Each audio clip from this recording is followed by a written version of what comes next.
ആത്മാർത്ഥമായി പ്രാർത്ഥിക്കുകയാണ്. മനുഷ്യന്റെ ജീവിതം വളരെ നൈമിഷികമാണ്.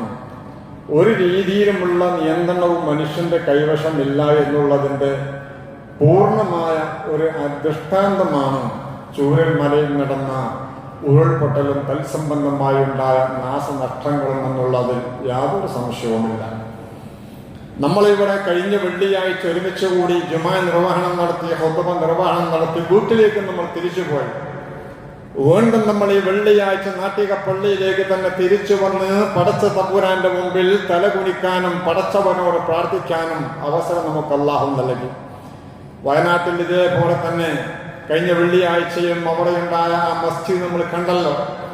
വള്ളം കൂലം കുത്തി ഒഴുകി വരുമ്പം വലിയ മരങ്ങളും പാറകളും മടഞ്ഞ് നാമാവശേഷമായൊരു പള്ളിയും അതിൻ്റെ പരിസരങ്ങളും. ആ പള്ളിയിൽ കഴിഞ്ഞ വെള്ളിയാഴ്ച ഇതേപോലെ വിശ്വാസികൾക്ക് നേതൃത്വം കൊടുത്തിരുന്നു. ഖുത്ബ ജുമാ നിർവഹണത്തിന് വേണ്ടി അവർക്ക് സാരോപദേശം നൽകിയ പ്രിയപ്പെട്ട ഷിഹാബ് ഫൈലി എന്ന് പറയുന്ന പട്ടിക്കാട് ജാമിയ നൂറിയ അറബി കോളേജിൽ ബിരുദം മേടിച്ച പ്രിയപ്പെട്ട പണ്ഡിതൻ അടക്കമുള്ള ആളുകൾ ഇന്ന് ആറടി മണ്ണിലാണ്.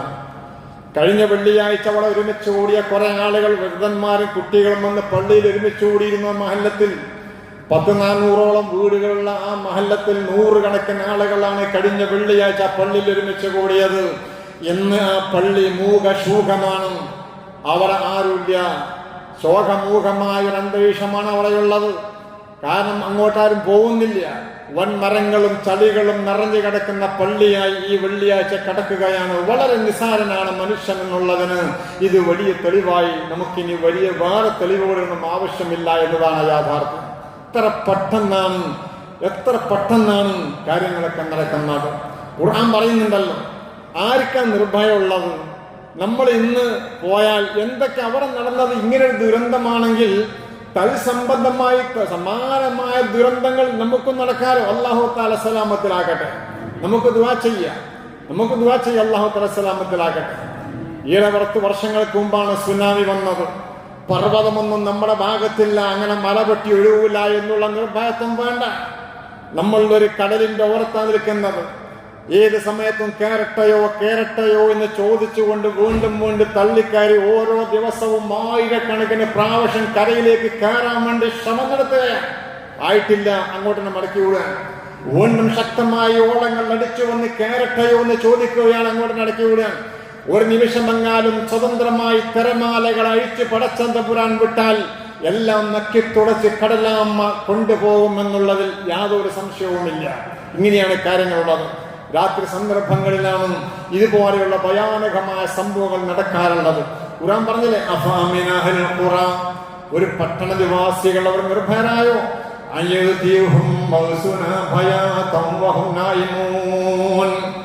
അവര് കിടന്നുറങ്ങുന്ന സന്ദർഭങ്ങളിൽ നമ്മുടെ ദുരന്തം അവർക്ക് രാത്രി വരുമെന്നതിനെ കുറിച്ച് നിർഭയരായവർ. ഒരു പട്ടണ നിവാസി നിർഭയമാവണ്ട. ഒന്നല്ലെങ്കിൽ മറ്റൊന്ന്. ഇനി കടലടുത്തില്ല, അല്ലെങ്കിൽ മലകളോ ഒന്നുമില്ല, എല്ലാം തുറസായ ഭൂമിയാണ്. വീട്ടിൽ കടന്നുറങ്ങുകയാണ്. എത്ര ആളുകളാണ് ഭൂകമ്പത്തിലൂടെ കെട്ടിടാവശിഷ്ടങ്ങൾക്കുള്ളിൽ പെട്ടുകൊണ്ട് JCB വന്ന് വലിച്ചു പൊക്കി കള്ളിൽ നിന്നും മയ്യിത്തുകൾ പൊക്കിയെടുത്തത്. അതുകൊണ്ടാണ് ഏത് ദുരന്തങ്ങളും നമുക്കത് വരാം എന്ന് അതിന്റെ സാധ്യത നമ്മൾ കാണുന്നത്. നമ്മുടെ മുമ്പിലുള്ളത് ഏത് ദുരന്തത്തിന്റെ മുമ്പിലും പ്രാർത്ഥനയോടെ സർവശക്തനായ റബ്ബിലേക്ക് കൈകൾ ഉയർത്തലാണ്. അതാണ് നമുക്ക് വേണ്ടത്. നോക്കൂ നിങ്ങൾ, കഴിഞ്ഞ വെള്ളിയാഴ്ച അവിടുത്തെ പള്ളിയിൽ ഒരുമിച്ച് കൂടിയ ഖത്തീബ് അടക്കം അവിടെ കൂടിയ വൃദ്ധന്മാരും കുട്ടികളും അടക്കം ഇന്ന് എവിടെയാണെന്നറിയില്ല. ഇഷ്ടംപോലെ ആളുകളുണ്ടായതല്ലേ പള്ളിയിൽ. അവരൊക്കെ എവിടെയാ ജുമയുള്ളത്? കുറെ ആളുകളെ ചാലിയാറിന്റെ ഓരങ്ങളിൽ നിന്ന് പൊക്കിയെടുത്തിരിക്കുകയാണ്. പക്ഷേ വിശ്വാസിക്കൊരു കരുത്തുണ്ട്. ഏത് വിഷയങ്ങൾ വന്നാലും പ്രതിരോധിക്കാൻ ഒരു ശേഷിയുണ്ട്. ആ ശേഷി എന്താണെന്നറിയോ? ഖുർആനാണ്.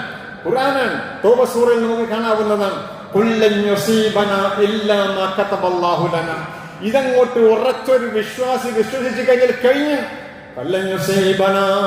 നബിയെ താങ്കൾ പറയണം, അല്ല നമുക്ക് കണക്കാക്കിയതല്ലാതെ ഒന്നും നമുക്ക് വരില്ല എന്നാണ്. മുഅ്മിനീങ്ങൾ അല്ലാഹുവിൽ ഭരമേൽപ്പിക്കട്ടെ. എന്ത് പ്രതിസന്ധി, എന്ത് വന്നാൽ എന്താ എന്നുള്ളൊരു കരുത്തൂട്ടുണ്ട്. ആ കരുത്താണ് വിശ്വാസികൾക്കുള്ളത്. ആ ഒരു കരുത്തിലൂടെയാണ് വിശ്വാസികൾ അവരുടെ ജീവിതം മുന്നോട്ട് നയിക്കുന്നത്. പ്രതിസന്ധികളും മടമ്പുകാലുകളെ കൊണ്ട് പിന്നോട്ട് തട്ടിമാറ്റാൻ ഈ ഒരു വിശ്വാസിക്ക് കഴിയുന്നത് ലൻ തുസീബന ഇല്ലാ മാ കതബല്ലാഹു ലനാ ലൻ യുസീബന ഇല്ലാ മാ കതബല്ലാഹു ലനാ. അല്ലാഹ് കണക്കാക്കിയത് മുഴുവനും വരുമെന്നുള്ളൊരു വിശ്വാസമുണ്ടെങ്കിൽ പിന്നീട് മറ്റൊന്നും അവരുണ്ടാവില്ല. നമ്മൾ പ്രതീക്ഷയാറാതെ, നമ്മളെപ്പോഴും പ്രതീക്ഷയോടെ, പരീക്ഷ ഒരിക്കലും നമ്മൾ നിരാശരാകാൻ പാടില്ല എന്നുള്ളതാണ്. ഏത് വിഷയങ്ങൾ വന്നാലും മുഅ്മിനീങ്ങളെ സംബന്ധിച്ചിടത്തോളം, കരുത്തുള്ള വിശ്വാസികളെ സംബന്ധിച്ചിടത്തോളം അല്ലാഹുവിന്റെ റസൂൽ പറയുന്നുണ്ട്, അൽ മുഅ്മിനുൽ ഖവിയ്യു ഖൈറുൻ വ അഹബ്ബു ഇലല്ലാഹിൽ മുഅ്മിനുൽ ദഈഫ്. മുഅ്മിനീങ്ങൾ രണ്ട് വിഭാഗമുണ്ട്. എന്നും സഹിക്കാൻ പറ്റാത്തവരുണ്ട്, മനസ്സിന് കട്ടിയില്ലാത്തവരുണ്ട്, എന്നാൽ ഏത് വിഷയം വന്നാലും പ്രതിരോധിക്കാനുള്ള ശേഷിയുള്ളവരുണ്ട്. അവരാണ് ഏറ്റവും കഴിവുള്ള മുഅ്മിനീങ്ങളാണ്, ഏറ്റവും അല്ലാഹുവിന് ഇഷ്ടമുള്ളവർ എന്ന് അല്ലാഹുവിന്റെ റസൂൽ സല്ലല്ലാഹു അലൈഹി വസല്ലം തങ്ങൾ പറയാൻ. വഫീ കുല്ലി ഖൈറിൻ ഇഹ്രിസ് വലാ മാ യൻഫഉക വസ്തഈൻ ബില്ലാഹ് വലാ തഅജിസ്. നീ നിനക്ക് വേണ്ടുന്ന പ്രതീക്ഷയോടെ നീ കാര്യങ്ങൾ പ്രതീക്ഷയോടെ നീ ചെയ്യണം. അല്ലാഹുവിനോട് സഹായം ചോദിക്കുകയും വേണം. വലാ തഅജിസ് വലാ തത്റുകുൽ ജുഹദ്. നീ പരിശ്രമിച്ചുകൊണ്ടേയിരിക്കണം. പ്രവർത്തനങ്ങൾ പ്രതീക്ഷയോടെ പ്രവർത്തിച്ചു കൊണ്ടിരിക്കണം. വലാ തഅജിസ് അനിൽ ഹിർസി വൽ ഇസ്തിആന. ദുർബലനാവാൻ പാടില്ല എന്നാണ്. എന്നിട്ട് മഹാനായ നബി സല്ലല്ലാഹു അലൈഹി വസല്ലം തങ്ങൾ പറയാണ്, വൈൻ അസ്വാബക ഷൈഉൻ. നിനക്കെന്തെങ്കിലും ഒരു ദുരന്തം വന്നാൽ, എന്തെങ്കിലും ഒരു ദുരന്തം നിനക്ക് വന്നാൽ, അപ്പോൾ നീ എന്ത് ചെയ്യണം? ഫലാ തഖുൽ. അപ്പോൾ നീ പറയരുത് ലൗ അന്നി ഫഅൽതു കാന വകദാ വകദാ, ലൗ അന്നി ഫഅൽതു കാന കദാ വകദാ. ഞാൻ ഇങ്ങനെയൊക്കെ ചെയ്തിരുന്നെങ്കിൽ, ഞാൻ അങ്ങനെ ചെയ്തിരുന്നെങ്കിൽ ഇങ്ങനെയൊക്കെ ആവുമായിരുന്നല്ലോ. ഞാൻ ഇന്നലെ അങ്ങോട്ട് വയനാട്ടിലേക്ക് പോയിട്ടുണ്ടായിരുന്നില്ലെങ്കിൽ, അല്ലെങ്കിൽ എനിക്ക് എന്റെ സമ്പത്തും സമ്പാദ്യങ്ങളൊക്കെ കൊണ്ടുപോകാമായിരുന്നല്ലോ. ഇങ്ങനെ സംഭവിച്ചല്ലോ, എനിക്ക് ഇങ്ങനെ ചെയ്താൽ മതിയായിരുന്നല്ലോ എന്നുള്ള ആ ലവ് എന്ന് പറഞ്ഞുകൊണ്ടുള്ള വർത്തമാനം നിങ്ങൾ പറയരുത്. പിന്നെയോ വലാകിൻ ഖുൽ ഖദ്ദറല്ലാഹു വമാ ശാഅ ഫഅൽ. നിങ്ങൾ പറയേണ്ടത് അല്ലാഹ് കണക്കാക്കിയത് മുഴുവനും ഉണ്ടാകുമെന്നാണ്. അല്ലാഹ് ഉദ്ദേശിച്ചത് മുഴുവനും അവൻ ചെയ്യുമെന്നാണ്. ഫഇന്ന ലൗ തഫ്തഹു അമല ശൈത്താൻ.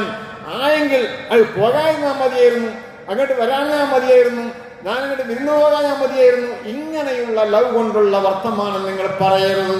അതുകൊണ്ട് നിങ്ങൾക്ക് ശക്തി വേണം, ക്ഷമിക്കാനുള്ള ശക്തി വേണമെന്ന് മഹാനായ പുണ്യ നബി മുഹമ്മദ് മുസ്തഫ, മഹാനായ നബിയുല്ലാഹി യൂസഫ് അലൈഹിസ്സലാത്തു വസ്സലാമിനെ കാണാത്ത പ്രിയപ്പെട്ട പിതാവുണ്ട്, അതും പ്രവാചകനാണ്. അത് മഹാനായ യാക്കൂബ് നബി അലൈഹിസ്സലാത്തു വസ്സലാമാണ്. യാക്കൂബ് നബിയുടെ മോനെ കാണാതെ വർഷങ്ങളോളം നിന്നില്ലേ? പ്രതീക്ഷയില്ലല്ലോ മഹാനായ യൂസഫ് നബി അലൈഹിസ്സലാത്തു വസ്സലാമിന്റെ വിയോഗത്തിൽ. എന്ന് പറഞ്ഞാൽ കാണാതെ പോയില്ലേ? മോനെവിടെയാണെന്നറിയാതെ കുറെ കരഞ്ഞുകൊണ്ട് കണ്ണുനീർ പോലും പറ്റിയിട്ടും പ്രതീക്ഷ കൈവിടുന്നില്ല എന്നുള്ളതാണ്. അവസാനം പറഞ്ഞ നിങ്ങൾ പോയി എന്ന് പരിശോധിച്ച് തെരഞ്ഞു നോക്കൂ, എന്റെ മോനെ നിങ്ങൾ അന്വേഷിച്ച് നോക്കൂ. അള്ളാന്റെ റൗഹ്, അള്ളാഹുവിന്റെ ആ കാരുണ്യം, അതിനുള്ള പ്രതീക്ഷ നിങ്ങൾ കൈവടിയാൻ പാടില്ല.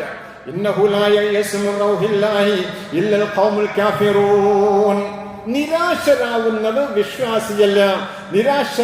വിശ്വാസിയല്ല, അത് വിശ്വാസിയുടെ സ്വഭാവമല്ല, അത് അവിശ്വാസിയുടെ സ്വഭാവമാണ്. വർഷങ്ങൾ കഴിഞ്ഞിട്ടല്ലേ യൂസുഫ് നബി അലൈഹിസ്സലാത്തു വസ്സലാമിനെ തിരിച്ചു കിട്ടുന്നത്. എന്നാലും പ്രതീക്ഷയോടെ പ്രത്യാശയോടെ നിങ്ങൾ പോയി നോക്കൂ എന്ന് പറഞ്ഞ ആ ഒരു പ്രതീക്ഷയാണ് വിശ്വാസിക്ക് വേണ്ടത് എന്നാണ് നമുക്ക് പഠിപ്പിച്ചു തരുന്നത്. മറ്റൊന്ന് നമുക്കറിയാവുന്നതാണ്, അങ്ങോട്ട് എത്ര ആളുകളാണ് ഒരു ദുരന്ത ഭൂമി വരുമ്പോൾ എത്ര ആളുകളാണ് അങ്ങോട്ട് പോകുന്നത്. മലയാളികളെ സംബന്ധിച്ചിടത്തോളം ഈ മലയാളികൾ വലിയ മാതൃകയാണ്, ലോകത്തിന് മാതൃകയാണ്. കർണാടകയിൽ ഈയിടെ അടുത്തൊരു ലോറി ഡ്രൈവർ നമുക്കറിയാം, മണ്ണിന്റെ അടിയിൽ പെട്ടിട്ട് അവിടെ വ്യക്തമായ രീതിയിൽ അവിടെയുള്ള കേരളത്തിന്റെ നിയമസഭയിലുള്ള അവിടെ ഒരു MLA ഉണ്ട്, അദ്ദേഹമാണ് ഓടി അങ്ങോട്ട് ചെന്ന് സജീവമായത്. കർണാടകയിലെ MLA-മാരെക്കാളേറെ മലയാളികളാണ് അങ്ങോട്ട് കുതിച്ചു ചെന്നത്.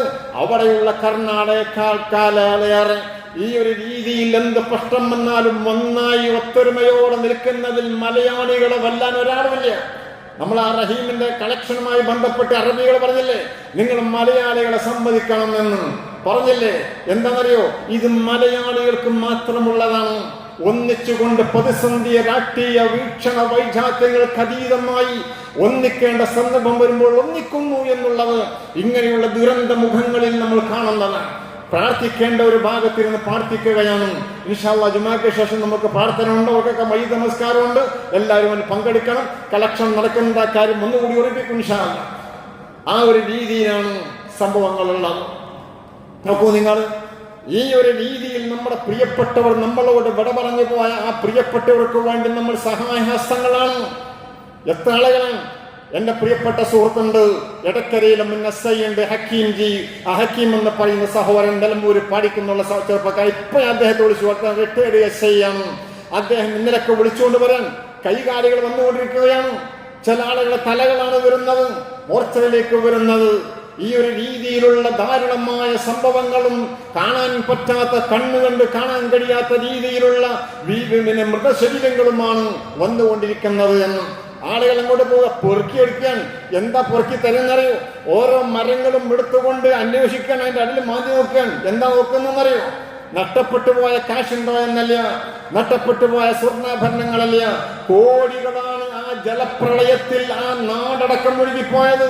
400 വീടുകളുള്ളയിടത്ത് 330 വീടുകൾ മാത്രമാണ് ഉപയോഗശൂന്യമായി കിടക്കുന്നത്. സമ്പത്തും സമ്പാദ്യങ്ങളും എല്ലാം ഉണ്ടത് മുഴുവനും ഒഴുകിപ്പോയി. എന്റെ സ്വന്തം മോനും ഞാനും കിടക്കുമ്പോൾ ശബ്ദം കേട്ടു, ടെറസിന്റെ മുകളിലേക്ക് വെള്ളം വരുന്നു. ഞാൻ മോനെ പിടിച്ചു, മോൻ ഒഴുകിപ്പോയി, ഉമ്മയും ഉപ്പയും ഒഴുകിപ്പോയി എന്ന് ഗർഭത്തോടെ ചാൻമന്മാരുടെ മുമ്പിൽ വെച്ചുകൊണ്ട് പറഞ്ഞത് സഹോദരി നമ്മൾ കേട്ടില്ലേ? എത്ര പോയത്?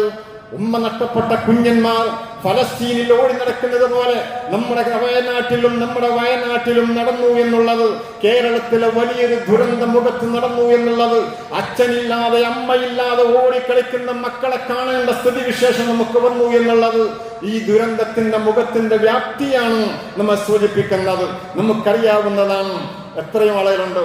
എന്റെ ഒരു അമ്മാവന്റെ മകനുണ്ട്, മുജീബ് എന്ന പേര്, കറുത്ത അടുത്ത മുജീബ് എന്നെ അയൽവാസിയാണ്, എന്റെ രഞ്ജനാണ്. ഏത് ദുരന്ത മുഖങ്ങളുണ്ടെങ്കിൽ ഇങ്ങനെയാണ് ചില ആളുകൾ. മുജീബ് എന്ന് പറഞ്ഞ ചെറുപ്പക്കാരൻ അങ്ങോട്ട് പോകും, കിലോമീറ്റർ പോയി എത്ര മയ്യത്തുകളാ പൊറുക്കിരിക്കുന്നത് നിങ്ങൾ. ഇങ്ങനെ വിഷയം വന്നാൽ ഇത്രമാത്രം മലയാളികളെ പോലെ ഒത്തൊരുമയോടെ പ്രവർത്തിക്കുവാനുള്ള മനസ്സ് കാണിക്കുന്നവർ ഇങ്ങനെ കുറെ ആളുകളുണ്ട്. ഈ ഒരു ദുരന്ത മുഖങ്ങളിൽ മലയാളികളെ വിജയിപ്പിക്കുന്നതും മലയാളികളെ ഒന്നിപ്പിക്കുന്നതും ഇങ്ങനെയുള്ള വിഷയങ്ങളാണ് നമുക്ക് കാണാവുന്നതാണ്.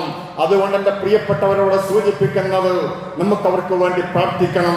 ഇതുപോലെയുള്ള ദുരന്തങ്ങൾ വരുന്നത് നമ്മൾ നല്ലോണം ശ്രദ്ധിക്കണം, നമ്മൾ അവരെ സഹായിക്കണം. ഇൻഷാ അല്ലാഹ് ഇന്ന് ജുമാക്ക് ശേഷം അവർക്ക് വേണ്ടിയുള്ള കളക്ഷൻ നടക്കാൻ മഹാനായ അബൂ സഈദ് ഖുദരി റളിയല്ലാഹു അൻഹു പറയാൻ, ഇങ്ങനെയുള്ള ആളുകളെ സഹായിക്കാൻ നമുക്കുള്ള മനസ്സെന്തെന്നറിയാം നിങ്ങൾ? അല്ലാഹുവിന്റെ റസൂലിന്റെ നമ്മളോടുള്ള സംബോധനകളാണ്, ഉപദേശങ്ങളാണ്. മഹാനായ നബി സല്ലല്ലാഹു അലൈഹി വസല്ലം തങ്ങൾ ഒരു ദിവസം ചെല്ലുമ്പോഴുണ്ട്, ഒരു മനുഷ്യനുണ്ട് പ്രവാചകന്റെ മുമ്പിലേക്ക് വരികയാണ്.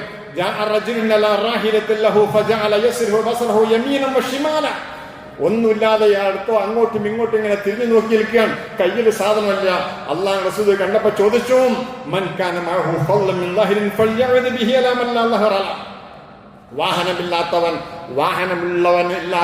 വാഹനമുള്ളവൻ ആവശ്യം കഴിഞ്ഞ് വാഹനം കൊടുക്കട്ടെ എന്നാണ്. അതുപോലെ മഹാനായ നബി പറയാൻ, ഭക്ഷണമുള്ളത് ഭക്ഷണമില്ലാത്തവന് കൊടുക്കാൻ. ഇങ്ങനെ ഓരോന്നിങ്ങനെ പറഞ്ഞപ്പോൾ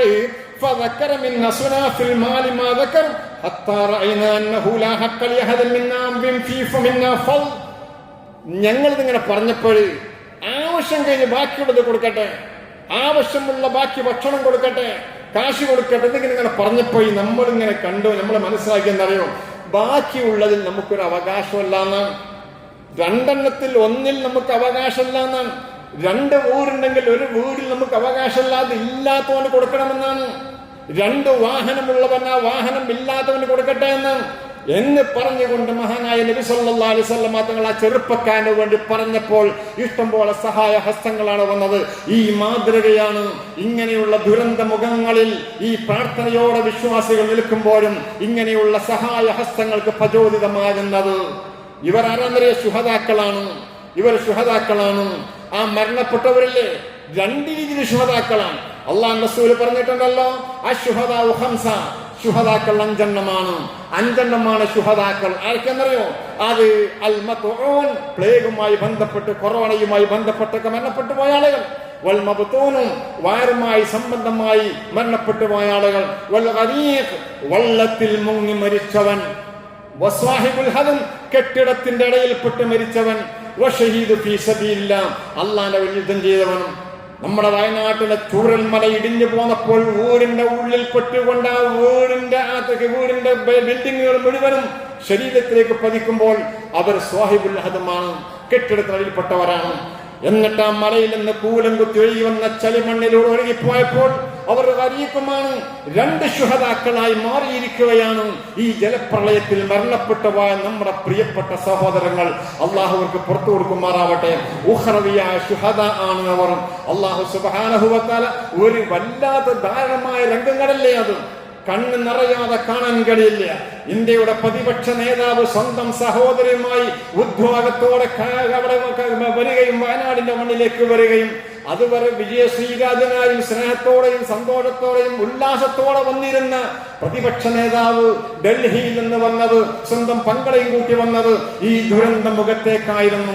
അദ്ദേഹം പറഞ്ഞൊരു വർത്താനമുണ്ട്, എനിക്കിത് കണ്ടപ്പോൾ ശ്രീ പെരുമ്പത്തൂരിൽ എന്റെ പ്രിയപ്പെട്ട പിതാവ് ചിഹ്ന ഭിന്നമായില്ലേ, ആ ദാരുണമായ സംഭവമാണ് എന്റെ മനസ്സിലേക്ക് ഓർമ്മ വരുന്നത് എന്നവിടെയുള്ളവരുമായി, ആ ആളുകളുമായി കാര്യങ്ങൾ പറഞ്ഞ പ്രിയപ്പെട്ട പ്രതിപക്ഷ നേതാവ് അടക്കമുള്ള ആളുകൾ ഇന്ത്യയിലെ കേരളത്തിൽ എല്ലാവരും കൂടെ എത്തി സമാധാനിപ്പിക്കാൻ. ഇതാണ് ഒരു വിശ്വാസിക്കും അതുപോലെ നമുക്കും ചെയ്യേണ്ടത്. അവരെ സഹായിക്കാൻ, അവർക്ക് വേണ്ടി പ്രാർത്ഥിക്കാൻ. അള്ളാന്റെ റസൂൽ സല്ലല്ലാഹു അലൈഹി വസല്ലം തങ്ങൾ പഠിപ്പിച്ചിട്ടുണ്ട്, ഇന്ന ദുആ യൻഫഉ മിമ്മാ നസൽ വമിമ്മാ ലം യൻസിൽ ഫഅലൈക്കും ഇബാദല്ലാഹി ബിദ്ദുആ. ദുരന്തം വന്നാലും പ്രാർത്ഥിക്കണം, വരാതിരിക്കാൻ നല്ലതാണത്. പ്രാർത്ഥിക്കുമ്പോൾ ഇറങ്ങിയ ഭൂമിയിൽ പ്രാർത്ഥിക്കണം, അല്ലാത്തവർക്കും പ്രാർത്ഥിക്കണം. അങ്ങനെ പ്രാർത്ഥിക്കുമ്പോൾ ഈ പ്രാർത്ഥനയിലൂടെ വലിയ ദുരന്തങ്ങൾ നമുക്ക് രക്ഷപ്പെടാൻ കഴിയുമെന്നാണ്. അതുകൊണ്ട് പ്രാർത്ഥനയോടെ ഇൻഷാ അല്ലാഹ് അവരെ ഓർക്കാൻ നമുക്ക് സാധ്യമാവണം.